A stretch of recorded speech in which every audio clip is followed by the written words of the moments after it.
झालं.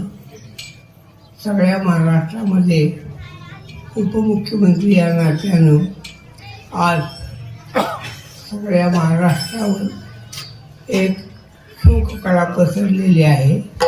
आपण महाराष्ट्राचे रहिवासी या नात्यानं त्या दुःखामध्ये आपणही सहभागी आहोत. म्हणून सुरुवातीला त्यांच्या स्मृतीला अभिवादन करून आपण त्यांना श्रद्धांजली वाहणं हे आपलं कर्तव्य आहे. सर्वांनी हात जोडा, डोळे मिटा आणि प्रार्थना करा. ओम पूर्णमदा पूर्णमिदं पूर्णात् पूर्णमुदच्यते पूर्णस्य पूर्णमादाय पूर्णमेवावशिष्यते.